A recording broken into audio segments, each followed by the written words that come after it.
eh, segunda parte de las tres partes que tiene previsto esta jornada y vamos a continuar con una keynote que estará a cargo y dirigida por parte del compañero don Juan Miguel Hernández Jiménez, eso es el don Juan, que es el secretario general de la Federación de Industria en Canarias.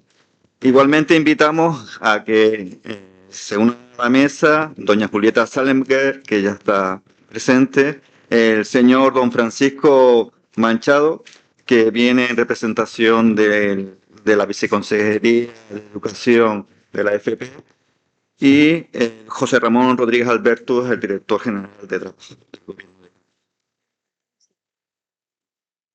¿Van a utilizar una presentación? Yo tenía otra referencia. Un momentito. Que se las podemos poner las cuatro. Sí, las tenemos ahí.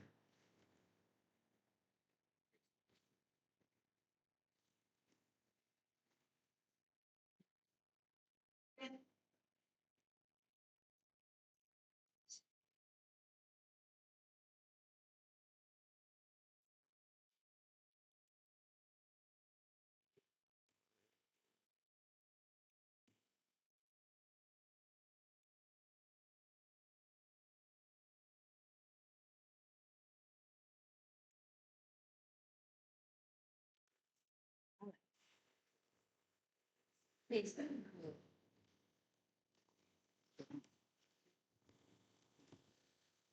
Bien, buenos días, bienvenidos, bienvenidas. Me van a permitir, con el objeto de ganar tiempo, aprovecharme de los saludos que con anterioridad, los agradecimientos que con anterioridad han dicho los compañeros y compañeras que han intervenido. Y permitirme también un saludo especial para la responsable estatal de energías renovables de Comisiones Obreras de Industrias, Jessica Fuentes Vitoria, que bueno, es la que ha encabezado estas jornadas y que lamentablemente, pues creo que Clara ya lo había adelantado con anterioridad, no ha podido estar aquí presente. Me consta además que la compañera tenía pues una gran ilusión por liderar estas jornadas y no solo liderar las jornadas, sino lograr el objetivo final que se intenta con esta jornada, que es mantener territorios con autosuficiencia. Y sin más, me gustaría dedicarle esta jornada a ella y les pido por favor un fuerte aplauso para la compañera Jessica.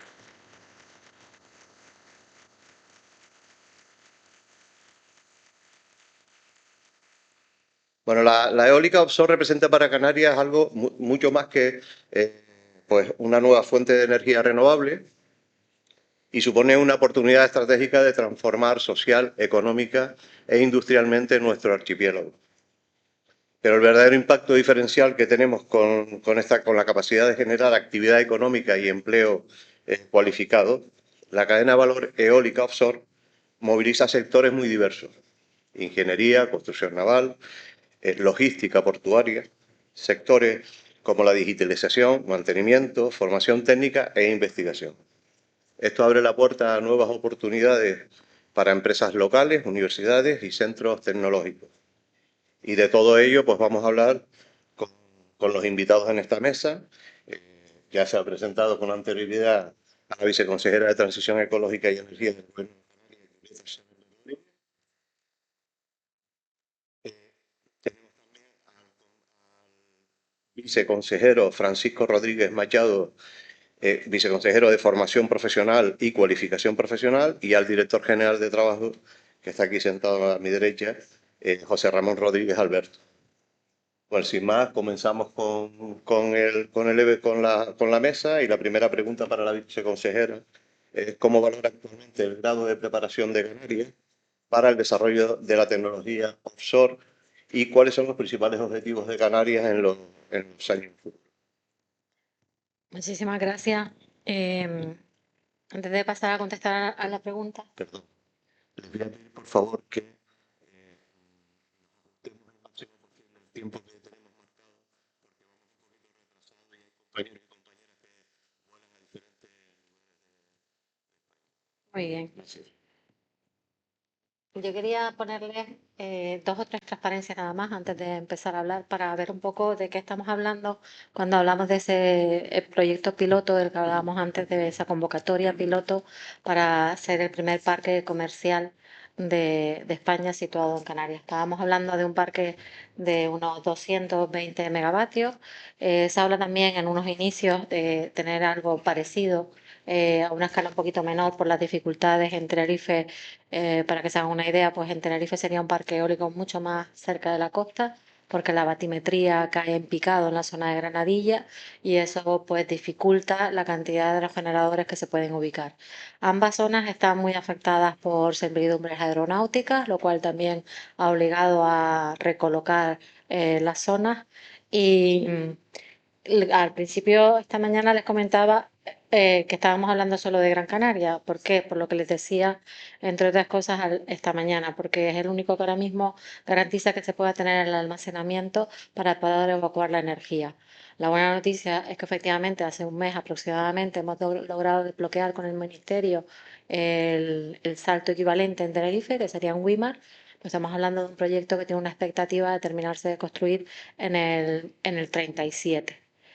Es verdad que con los tiempos que hemos visto del despliegue de la eólica marina, pues quizás estaba más que a tiempo de empezar también ahora, pero llevamos ya un tiempo tratando de decir, oye, vamos a sacar una primera subasta donde está todo muy claro, porque también somos conscientes de los momentos políticos que vivimos y que tenemos que ofertar una apuesta muy clara y muy segura y que no tenga ningún resquicio a ningún nivel. Aquí la coordinación ha sido completa con todos los cabildos y con el de Gran Canaria pues ha sido mucho más efectiva en el sentido que ellos también tienen esa apuesta decidida. Nosotros cuando llegamos a esta legislatura pusimos en marcha la mesa de eólica marina eh, y el Cabildo de Gran Canaria está como representante de la FECAI, que es la Federación de Cabildos Insulares, dentro de esa mesa. Y ahí lo que intentamos es con todos los agentes, incluidos ministerios, está el IDAE, está Capitanía Marítima, están las autoridades portuarias, está la Asociación de Energía Eólica, con todos los que tienen algo que decir, está el clúster por parte de los empresarios, por parte de turismo, por parte de Canarias, porque al final afecta al turismo, está la formación, todas las aristas que puede tener un proyecto de este tipo, que estén sentados en una mesa y estar coordinados y hablar de cuáles son los retos y cuáles son las condiciones.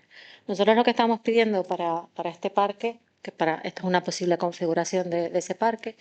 Antes, esta mañana se me olvidó decir cuando decía que lo teníamos todo, que por supuesto lo tenemos todo, y hay una cosa que no tenemos y que también es buena, que es la necesidad de poner una subestación marina flotante, porque por la distancia que tiene el parque eólico, tanto en Gran Canaria como en Tenerife, podemos evacuar directamente en tierra.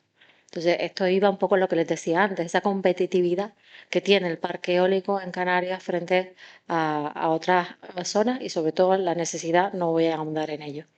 Entonces, de esto es un poco de lo que estamos hablando cuando hablamos del desarrollo. Este primer paso que nos puede situar en esa punta de lanza a nivel nacional para que esto al final pues prenda y siga en todo el territorio. No queremos que esto se quede aquí, obviamente, pero sí que creemos que tenemos esas condiciones.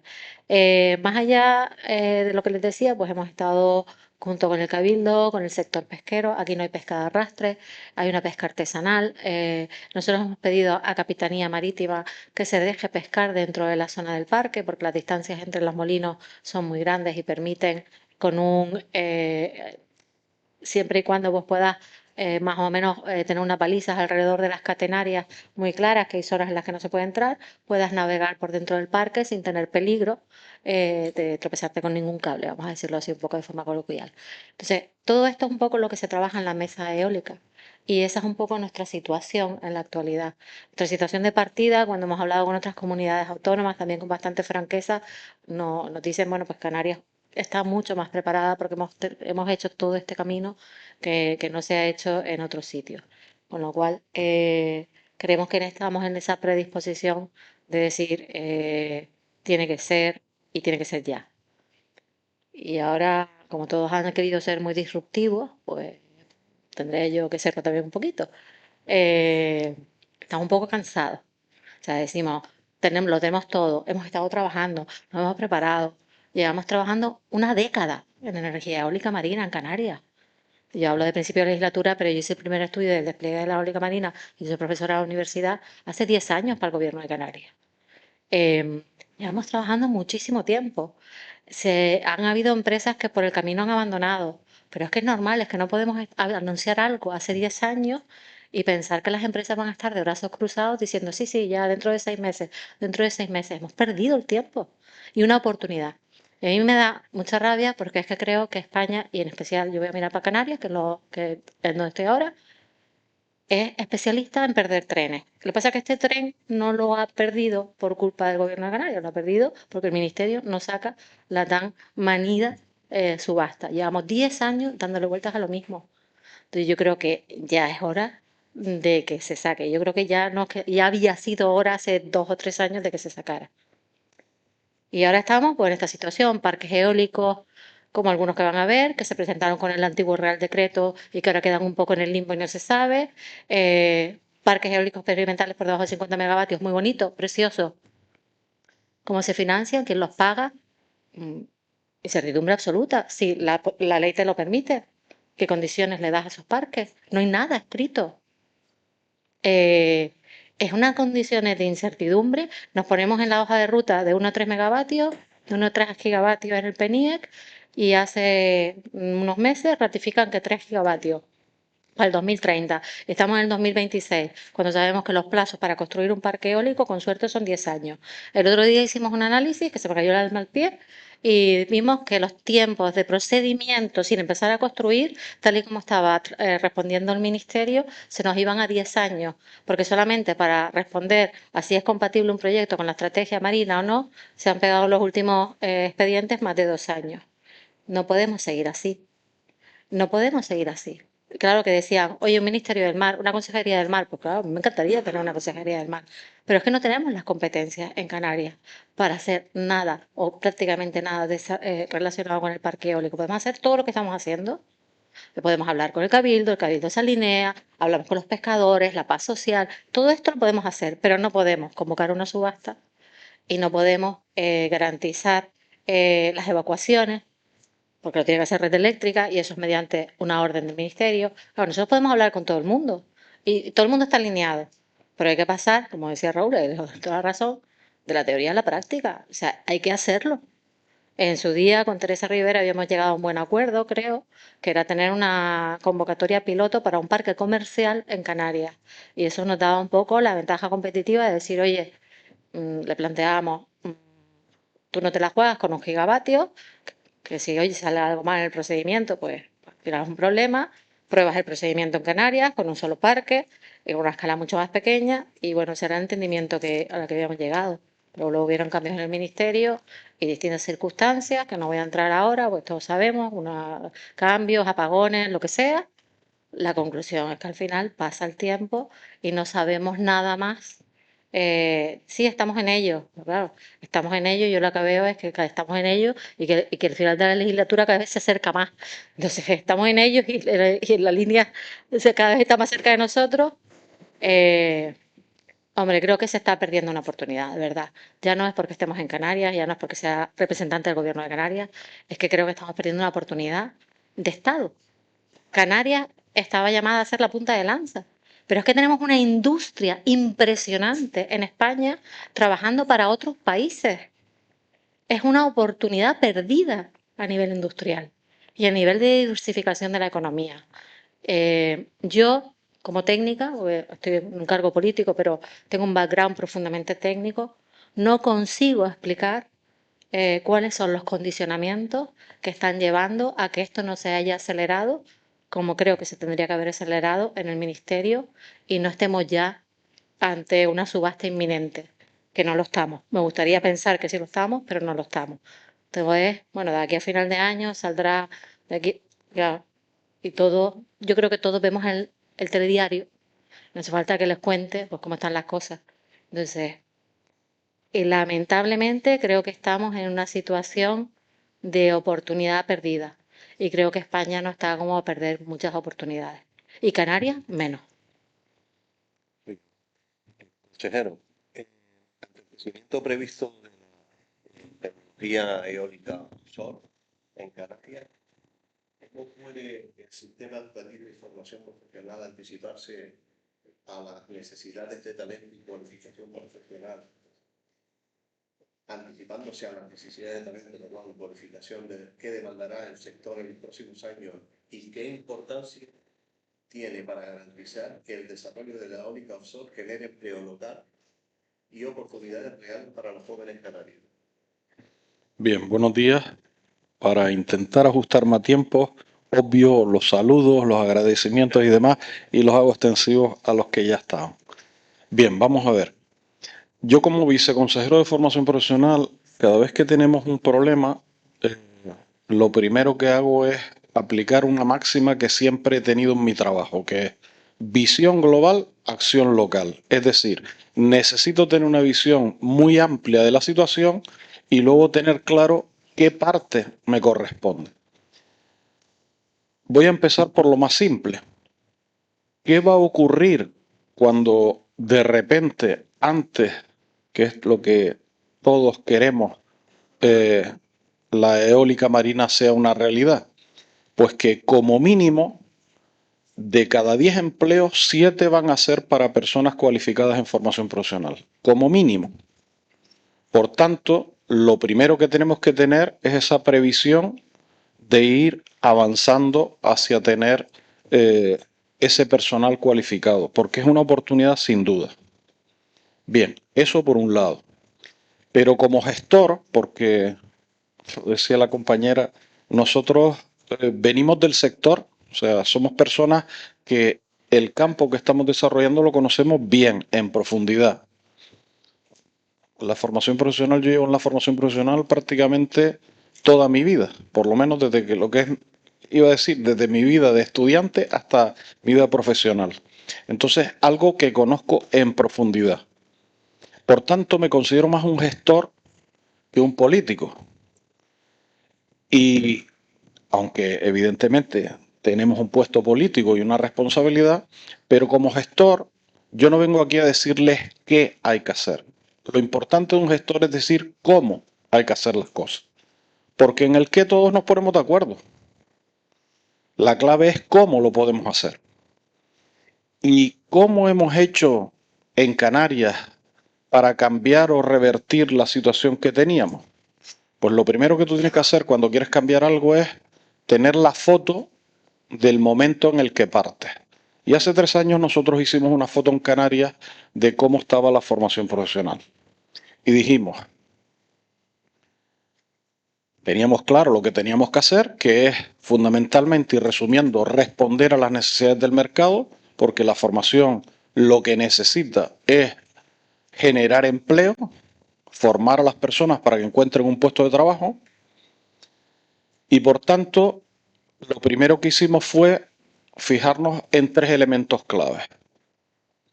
¿Qué necesita el sector productivo en Canarias? ¿Cuáles son esas oportunidades futuras de empleo que se vislumbran? Lo segundo es plantearnos, hay que optimizar los recursos con los que contamos. Y lo tercero es, vamos a exprimir todas las posibilidades que la ley de formación profesional nos permite, la nueva ley de formación profesional dual. Pues con esos 3 grandes elementos, lo que quiero decirles es cómo hemos ido cambiando el modelo para que responda a las necesidades futuras. Lo hemos hecho reorganizando toda la oferta de formación profesional que hay en Canarias, reorganizando, aprovechando lo que teníamos y siendo conscientes de que somos un territorio fragmentado y por tanto mucho más complejo en cuanto a responder a las necesidades. Y ahora lo que le voy a dar son algunos datos que demuestran que cuando llegue el momento estaremos preparados. En la línea de lo que estamos diciendo, hemos hecho el trabajo previo, o estamos haciendo desde formación profesional el trabajo que se necesita.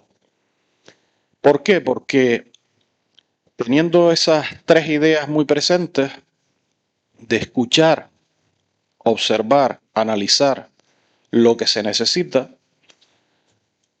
alinearnos con los objetivos estratégicos del gobierno, no ser un elemento encapsulado dentro del sistema educativo, ¿no? Hay que estar realmente alineándonos con todos esos elementos y objetivos estratégicos que se marca también el propio gobierno, pues ir tomando decisiones.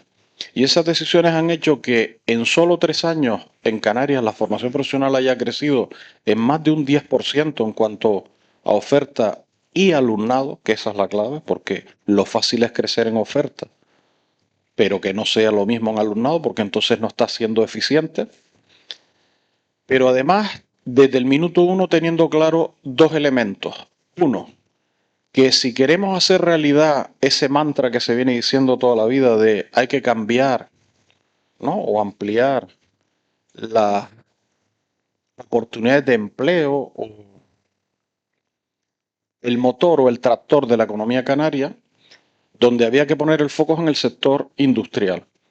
Y si hemos hecho crecer el alumnado y la oferta en general de formación profesional en un 10%, dentro del sector industrial la hemos hecho crecer entre un 20 y un 30% también en función de las distintas familias profesionales que forman ese sector industrial. Pero concretamente, el de la energía y el agua es donde más ha crecido. O sea, está prácticamente en ese 30% de crecimiento. Es decir, tenemos perfectamente alineados el trabajo, la planificación y la ejecución de lo que estamos haciendo para que no ocurra como en otras ocasiones, y siempre pongo el ejemplo del sector audiovisual. Hace aproximadamente 15 años se hablaba de que Canarias podía ser un gran escenario para rodar películas, para tal. En aquel momento, cuando el gobierno de Canarias se planteó ese proyecto, muchos pensaban que iba a ser una locura.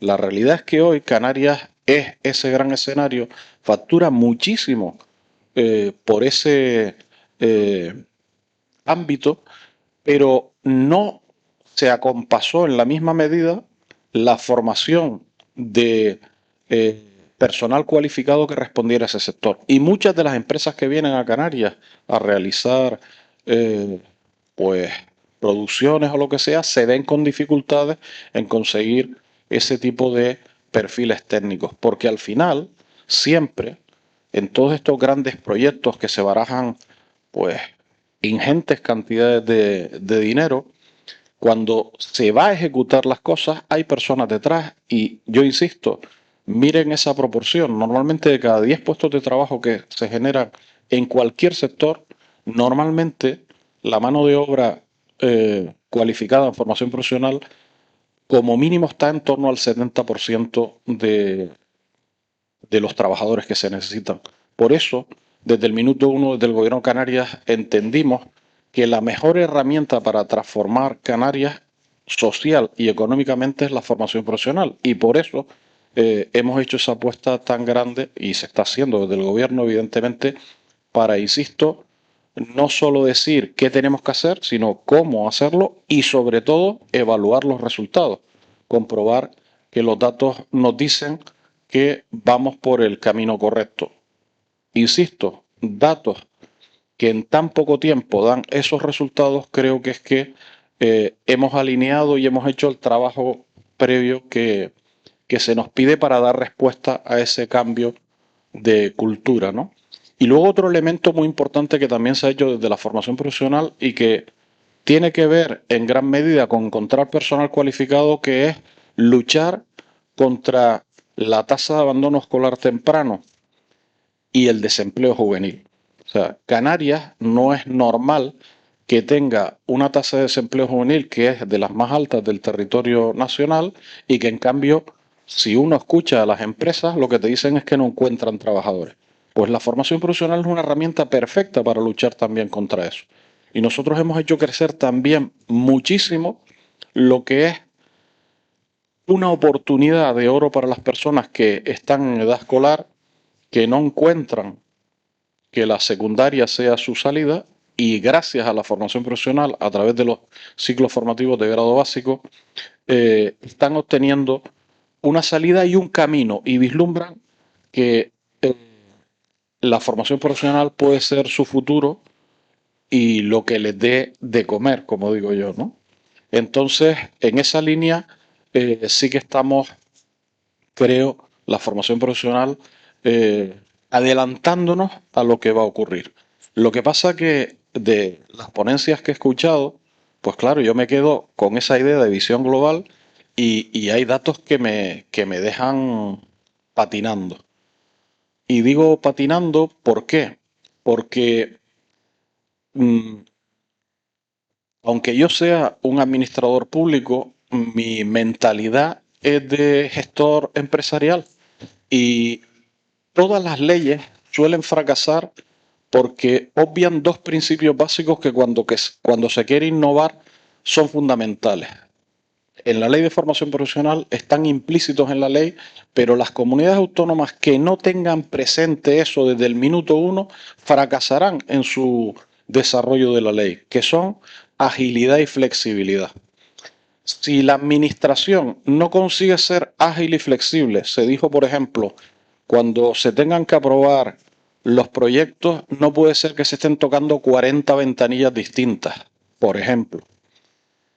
Por eso yo a agilidad y flexibilidad añadiría otro principio que es básico, que es la simplificación. O sea, tenemos que, y ahí entono el mea culpa en el sentido que somos las administraciones las que tenemos que hacer el gran esfuerzo de simplificar las cosas y agilizarlas. Porque es que una empresa no puede esperar 3 años en que le demos una respuesta, en este caso hablo desde nuestro punto de vista, formativa, a una necesidad de cualificación, porque se van a otra cosa, buscan otras fórmulas.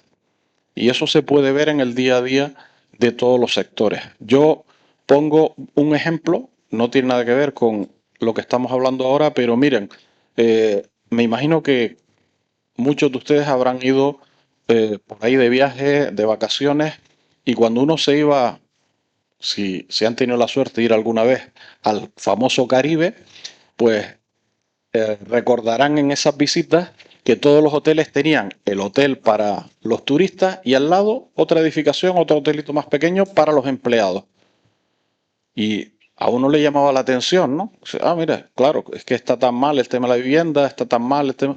Bueno, en Canarias ya está ocurriendo eso. Los hoteles, a la vista del problema que se tiene para la vivienda, para conseguir trabajadores, para la movilidad, ya los grandes hoteles están creando o construyendo otras instalaciones para poder alojar a sus empleados. La empresa privada siempre va a ir infinitamente más rápido que la administración pública.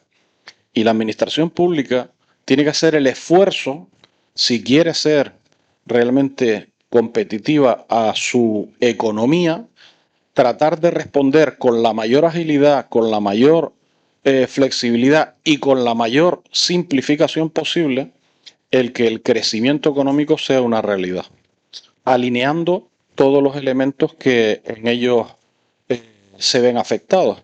Y en lo que nos compete en formación profesional, insisto, cada vez que nos despistamos un poquito de esos objetivos, pues volvemos a refrescarnos la mente y decir, somos administración pública, sí, pero no olvidemos cuáles son nuestros principios, porque la FP es responder a las necesidades del mercado. Así que con eso lo dejo y muchas gracias. Gracias. Yo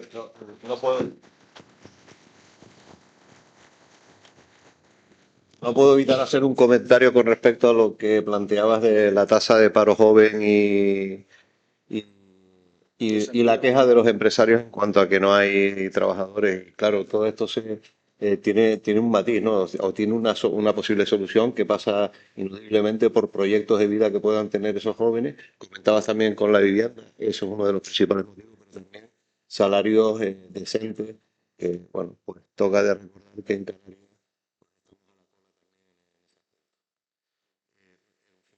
sí, porque Una puntualización, porque claro, cuando uno lanza tantos mensajes, pues lógicamente los toca muy por encima. Claro que estoy totalmente de acuerdo con eso y claro que el gobierno precisamente es el garante de los derechos de las personas, es lo que debe ocurrir. Y precisamente el que nosotros hayamos apostado por el sector industrial es porque sabemos que si el sector industrial tiene algo bueno, es que tiene buenos salarios, buenas condiciones laborales y puede generar para las personas un futuro sin duda muy positivo. O sea que estamos de acuerdo sin duda. muy bien. Director General de Trabajo. cómo puede aprovechar Canarias el desarrollo de la eólica offshore para generar esa diversificación tan deseada y empleo estable y cualificado. Buenos días. Bueno, igual que mis antecesores, no voy a prolongar con los saludos y demás, porque si no nos alargaríamos mucho, ya están.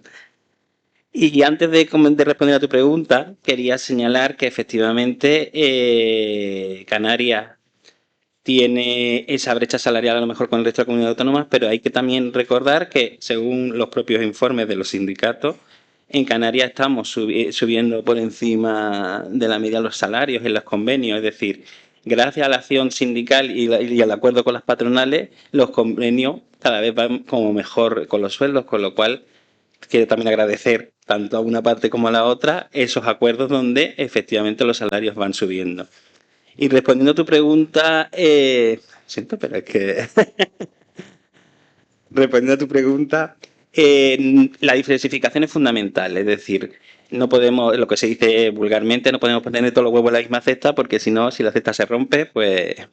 Con lo cual, pero Canarias ya está aprovechando esta diversificación y aprovechando esta economía verde, es decir, si miramos los datos del último año, en lo que se refiere a paro, por ejemplo, a primeros de marzo del año pasado había 47.700 personas paradas, mientras que en abril de este año lo hemos cerrado ya con 44.510 dentro del sector de la economía verde, es decir, hemos bajado a un 6,7% el paro en ese sector.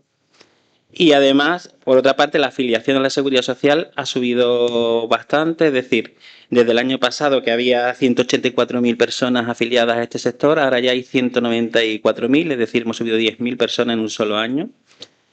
Y son datos que demuestran que efectivamente se está apostando por esta y que Canarias no va a perder la brecha, porque, bueno, luego ya si quieres entramos en más detalle, pero es fundamental apostar por la diversificación. No me quiero alargar porque luego si no ya no me da tiempo a contar todo lo que quiero contar después, pero es fundamental que apuesten por la diversificación y Canarias ya lo está haciendo, ya estamos en ello y creo que con lo que voy a contar después se verá.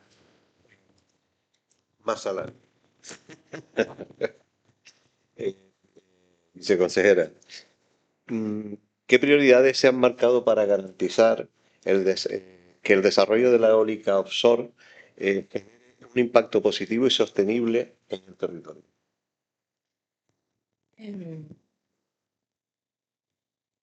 Yo creo que lo decía antes, o sea, una de los impactos que tiene sobre el territorio es la creación de empleo y esa oportunidad de diversificación de la economía canaria y cómo puede influenciar eso pues en el futuro que tenemos aquí. En cualquier proyecto de la eólica marina normalmente tenemos como tres fases muy claras. Una fase que es la inicial, en la cual haces el proyecto y llegas hasta la construcción. Es la parte más intensiva en inversión, es el CAPEX, es donde tienes esa inversión fuerte.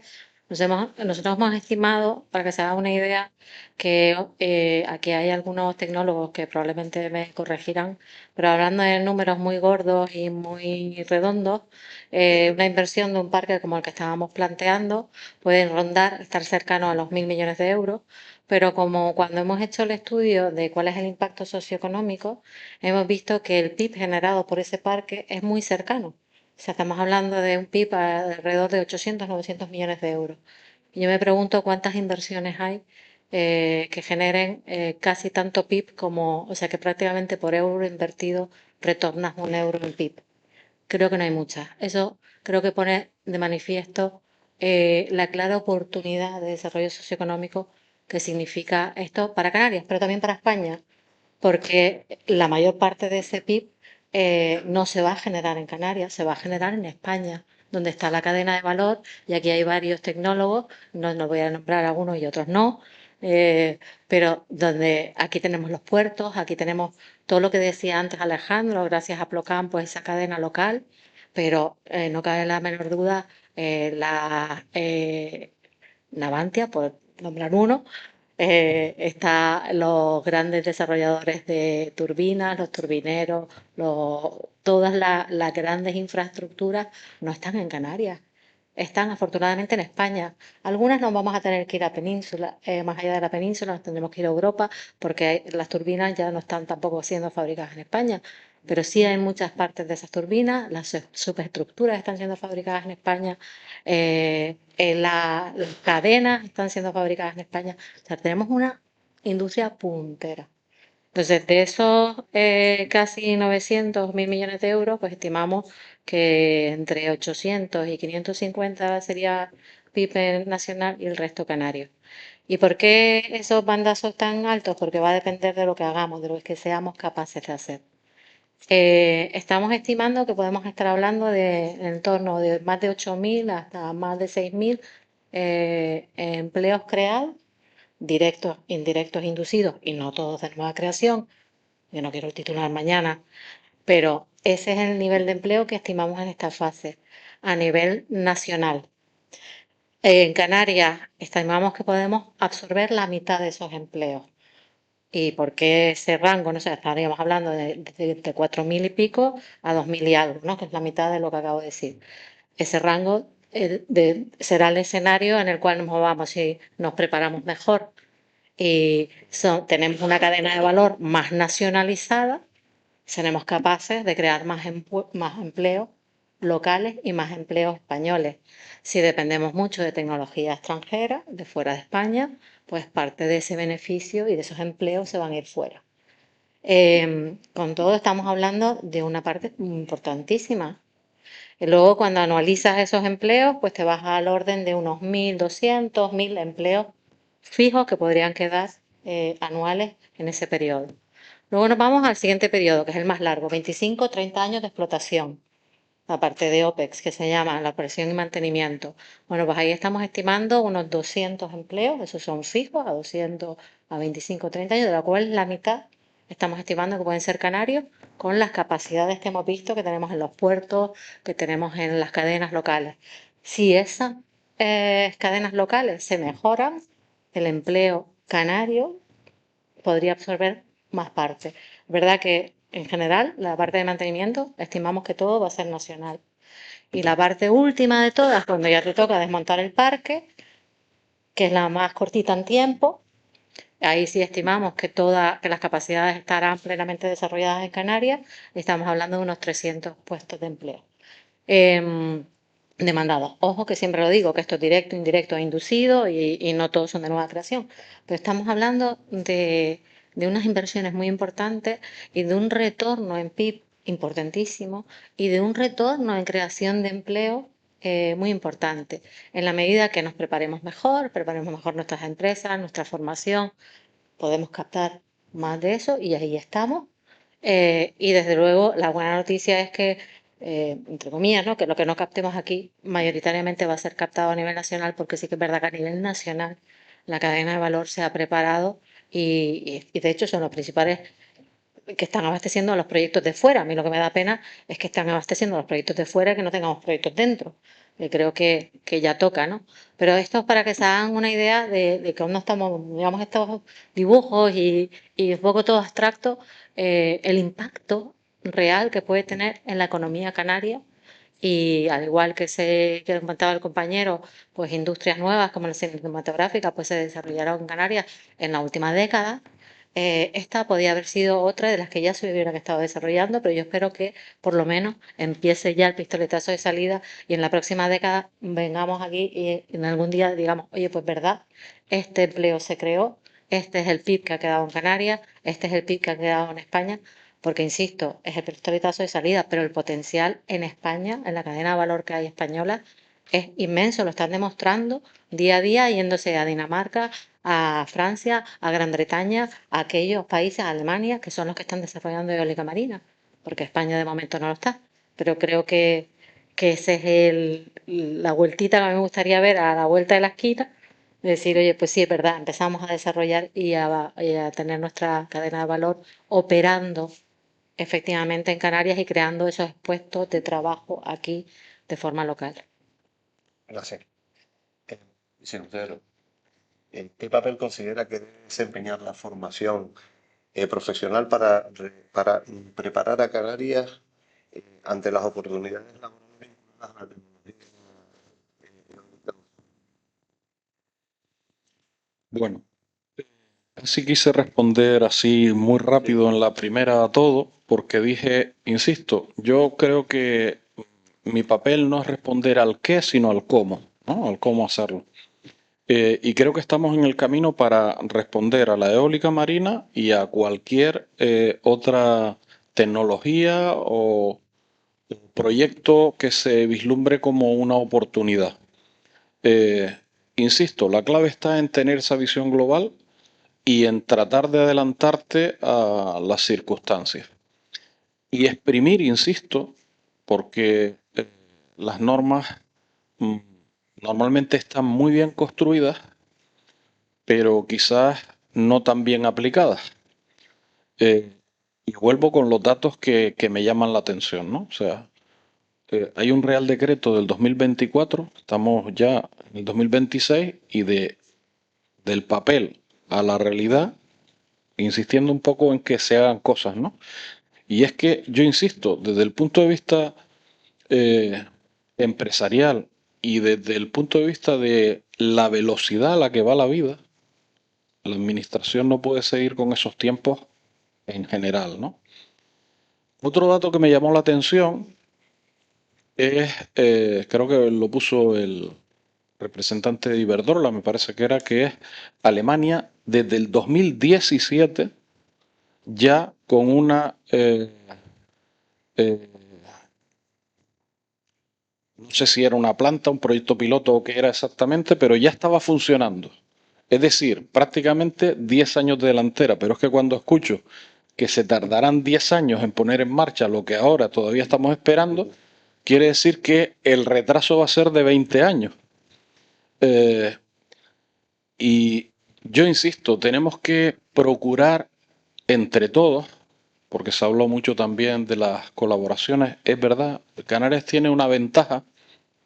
Siempre digo que a veces las dificultades que se generan, por ejemplo, en nuestro sistema político de reparto de diputados, de tal, hace que al final los parlamentos tengan que ponerse mucho más de acuerdo que en otras partes del territorio y, y estamos más acostumbrados las distintas instituciones públicas a esa colaboración, a ese diálogo permanente y al final salen proyectos, ¿no?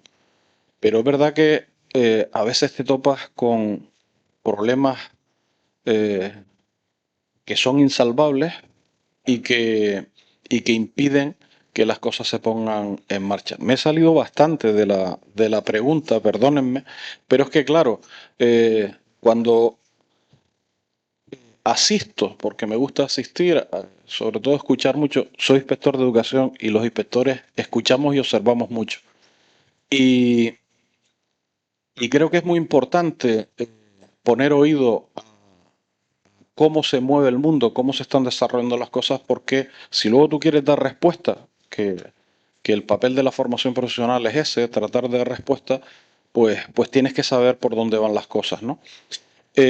Lo que sí, insisto, creo que es vital es que en Canarias se está haciendo el trabajo que se tiene que hacer, que se están dando las condiciones, que se necesita dar respuesta y que desde luego desde formación profesional la clave es cambiar la cualificación de las personas que tenemos. Y voy a dar un dato y así le lanzo el guante al director general de trabajo.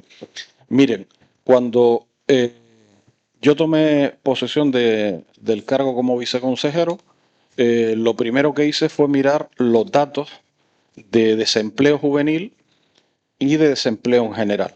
En aquel momento, y es verdad que hemos ido bajando las cifras, pero en aquel momento prácticamente estábamos, casi eran similares, era un 15 y un 16 me parece por ciento unos y otros. Eh, Perdón, el desempleo juvenil era altísimo, pero lo que quería decir del desempleo en general es que eh, Canarias mantiene un desempleo que baja unos cuantos puntos, según lo boyante que vayamos, pero se mantiene siempre en una cifra y entonces me dio por escarbar. Y escarbar en el dato era que ese 16% de desempleo que había en ese momento, el 88% de esas personas no tenían ninguna cualificación profesional reconocida. Eso, el número de personas no es un 88, es 9 de cada 10 personas que están en desempleo no tienen una cualificación reconocida. Y eso se convierte en un desempleo permanente. Porque si tú no tienes una cualificación, ¿cómo te vas a incorporar a un puesto de trabajo? O lo que vas a obtener son unos puestos de trabajo de muy baja remuneración y calidad, insistiendo en lo anterior. Por eso la formación es tan importante y por eso la formación profesional tiene que dar respuesta a eso y es donde tenemos el foco. Estamos, insisto, trabajando en todos los ámbitos, desde los sectores más tecnológicos a procurar que no se nos quede nadie en el camino, salvar al soldado Ryan, famosísima película, ¿verdad? Bueno, pues ese es un gran objetivo y siempre con la con la vista puesta, perdón, en los datos. Porque, y esto viene muy a colación, el dato mata al relato. Es decir, cuando tú pones datos sobre la mesa y dices, mira, sí, esto es así, luego tú lo valoras, cada uno lo valora. Yo me reúno mucho con los sindicatos porque reorganizar la oferta, y aquí hay unos cuantos profesores de formación profesional, saben que eso significa mover sillas.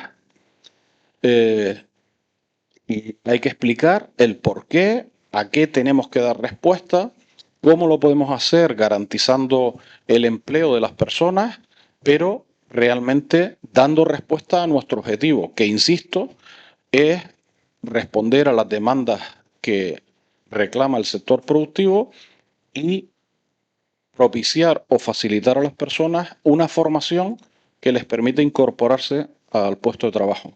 La FP ha pasado de ser una garantía de éxito de incorporación al mercado laboral cuando has titulado a ser una garantía de éxito de incorporación al mercado laboral desde que empiezas a estudiar la formación profesional. Ese es el gran cambio que va a dar la FP en los próximos años. Y es la gran apuesta que tiene Canarias. Por eso la dual intensiva, que los empresarios que puedan estar aquí saben que es aquella donde los alumnos tienen un contrato en formación en alternancia con la empresa, las empresas unos beneficios fiscales importantes por colaborar en la formación de esos alumnos con el mayor porcentaje posible que permite la ley, es la gran apuesta del gobierno de Canarias. Como digo yo, sin prisa pero sin pausa. El foco puesto en el objetivo, porque eso es lo que realmente hará cambiar la situación de Canarias y de los canarios. ¿Vale? Así que en eso estamos. Gracias. Muy bien. Bueno, yo cuando intervengo no es para llevar la contraria, sino simplemente para dar un poco de dinamismo, incluso estando muy de acuerdo con muchas cuestiones y que es verdad que tenemos un problema en Canarias en cuanto a la formación de los jóvenes, pues como de igual forma que dato mata relato, también es cierto que hay gente muy formada que lamentablemente después de formarse no encuentra la vida laboral que necesita y termina incluso pues cobrando, entrando en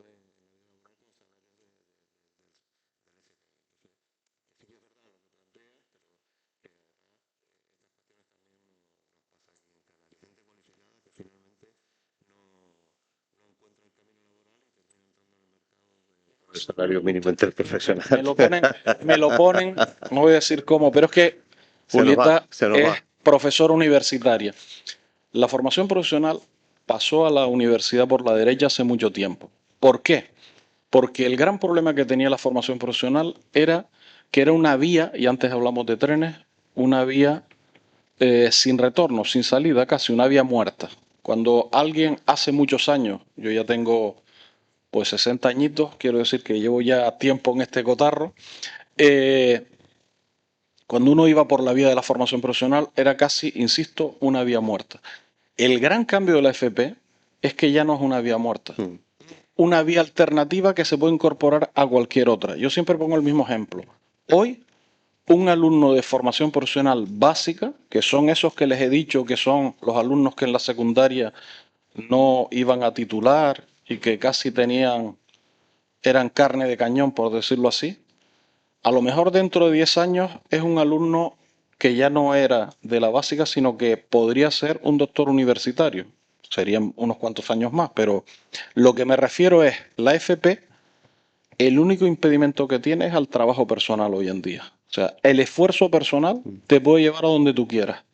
Y, y solo para responder a que lo de los trabajos sobrecualificados, el tener personas sobrecualificadas es el mayor error que cometen las economías o los países subdesarrollados. Apostar excesivamente por formar muchísimas las personas, eso genera unas frustraciones enormes. La gran ventaja de la FP es que tú puedes obtener una formación que te incorpora rápido al mercado laboral y que luego tú puedes seguir formándote todo lo que quieras. Perdón por la Nada. interrupción. Director, director general, ¿cómo puede Canarias preparar el mercado laboral para responder a la demanda de los nuevos perfiles profesionales vinculados a la tecnología eólica offshore? Por ir abreviando, porque nos han dicho que nos hemos pasado bastante de la hora.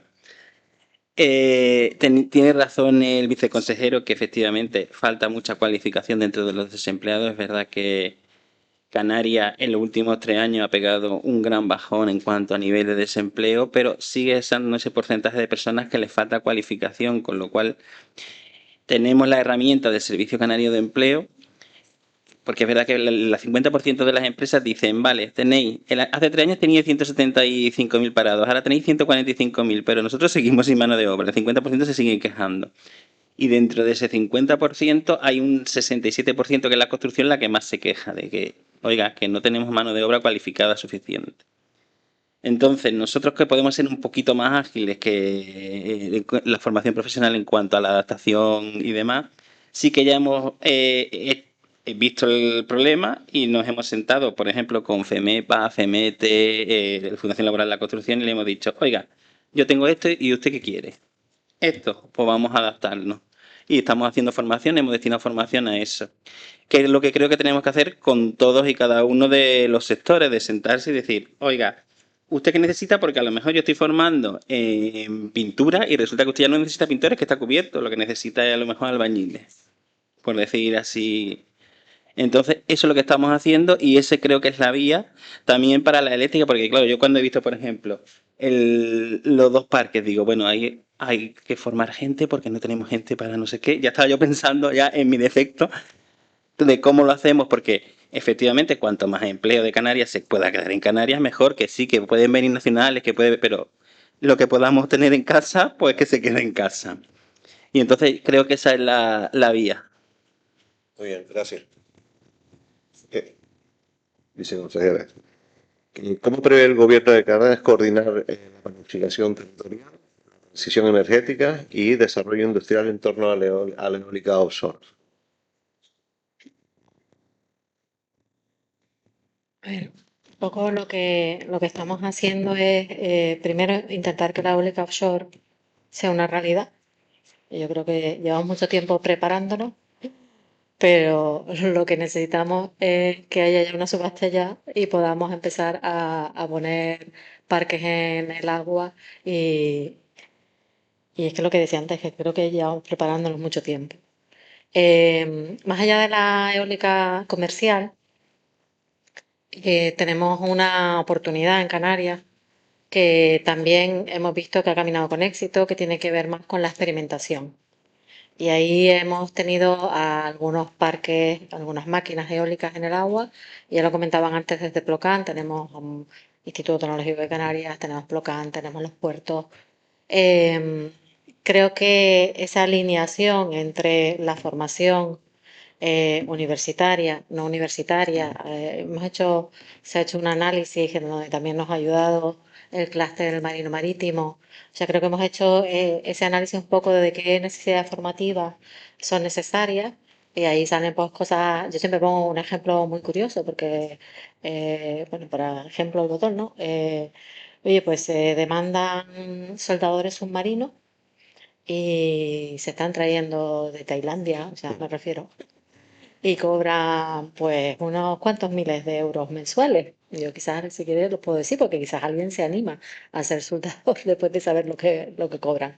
Lo que quiero decir es que al final eh, hay, yo creo que bastante formación en la parte universitaria, pero que luego cuando vemos ese análisis de la cadena de valor completa, pues se ven que hay determinadas profesiones que a veces no son ni formaciones profesionales, sino certificaciones profesionales. Y ese es un poco el trabajo que hemos estado haciendo de forma paralela a todo lo que contaba antes, para intentar buscar esos huecos que nos pueden quedar para lo que decía antes, que para ese análisis que habíamos hecho de cuánto empleo se pueda crear, que la mayoría realmente, en la medida de nuestras posibilidades, se quede aquí. Habrán cosas que en Canarias nunca va a hacer. Canarias nunca va a construir una turbina eólica, pues no está en el desarrollo industrial previsto de Canarias. De hecho, la mayoría de las turbinas ya es que ni siquiera se están haciendo en España, lamentablemente. O sea, me refiero, tenemos que encontrar nuestro hueco y ser conscientes de dónde sí podemos, dónde no. Y donde sí podemos, desarrollar las formaciones, sean certificaciones profesionales, sean FP universitarias y posgrados. Estamos dando algunas cuestiones que es para universitarios ya graduados, pero cursos de especialización en determinadas áreas que se necesitan para tener esa cadena de valor. Estamos trabajando con los puertos, con el clúster marítimo, estamos trabajando con toda la cadena de valor que puede haber aquí y fortaleciendo nuestras relaciones con esa parte de la cadena de valor que decía que no está aquí, que está en la península, a través de la Asociación de Energía Eólica, directamente con las empresas y teniendo muchos encuentros. Yo creo que esto es lo que tienes que hacer. Al final es prepararte, conocer tu entorno, saber las capacidades que tienes, que esta tarde hablarán de que vamos a incrementar las capacidades que tenemos en el Puerto de la Luz y de Las Palmas. Ya lo comentó Carmen del IDAE con esa ayuda de 30 millones que se le dio al puerto para especializarse en el muelle de Sebastián Elcano en ampliar las capacidades para poder acoger esos parques eólicos, esas piezas de los parques eólicos. Lo que quiero decir es, eso es, al final, la planificación integral que hay que hacer es absolutamente transversal. Como ven, aquí no es una consejería, otra, un cabildo, no. Tenemos que trabajar Estado, gobierno, empresas privadas, formación, todos alineados y simplemente hacer ese diagnóstico de dónde estamos, qué necesitamos para mejorar y hacia dónde tenemos que ir. En paralelo, cosas que no dependen de nosotros, muchísimas. Lo que decía antes, le hemos pedido a Capitanía Marítima, por ejemplo, que deje navegar a los pescadores artesanales dentro del parque eólico. Eso no depende de nosotros lo pedimos. ¿Por qué? Porque pesca también es una parte importante dentro del entramado que va a estar interactuando con la eólica marina. Entonces entendemos que también tenemos que buscar que la eólica marina defienda los intereses de los pescadores. Todo es empleo y todos son sectores estratégicos y nos tenemos que alinear. No es fácil. Nunca he dicho que sea fácil, pero creo que sí hemos ido haciendo todo lo que teníamos que hacer para lograr esa coordinación y que más allá de, oye, que tenemos mucho viento, las mejores condiciones oceánicas, o sea, más allá de todo eso, es decir, hay otras cosas que están por debajo. Oye, por supuesto que tienes que tener viento, si no, ¿para qué te vas a plantear tener un parque eólico? Pero una vez lo esencial, luego tienes que ir un poquito más abajo y decir, venga, ¿cómo nos preparamos de forma real para poder aprovechar esta oportunidad? Y creo que modestamente, seguro que podemos hacer muchas más cosas, pero creo que modestamente en Canarias, con creces, hemos demostrado que se está alineado y estamos haciendo todo lo posible para estar ya en el agua. Afortunadamente, en el agua algunas cosas están, son experimentales, pero también me reivindico con la mesa anterior en que creo que no podemos estar esperando tanto tiempo por los permisos y que tardan lo mismo para un parque eólico de 200 megavatios que para un experimental de 3 megavatios. Al final, esa dilación de los tiempos también es una pérdida de oportunidad. Y hay una cosa que a mí siempre me llama la atención y que nunca se hace. Siempre se habla de, oye, podemos crear tanto empleo, lo que he hecho yo, si yo termino, pero es Se nos van los tiempos. la pérdida, el coste de pérdida de oportunidad. Y creo que es algo que tendríamos que hacer en España y reflexionar sobre cuánto cuesta no actuar. Gracias. ¿Cómo puede reforzar las administraciones, la colaboración entre administraciones, centros educativos y empresas del sector? ¿Qué quiere? ¿Perdón? Sí, que estamos pasados de hora. ¿Y qué pasa? ¿Paramos o qué? Vale, rapidito la pregunta entonces. Yo no le voy a contestar a la pregunta y voy a ir directamente a mi respuesta, Venga. si no te importa. Sí, por favor. Y es que solo quiero que nos quedemos con una reflexión. Para mí es toda una satisfacción que un sindicato haya convocado unas jornadas como esta, porque eso es síntoma de que esto es una oportunidad para todos, no solo para la economía, sino para los trabajadores y para el país. Para mí eso resume todo. Gracias. Así que felicidades.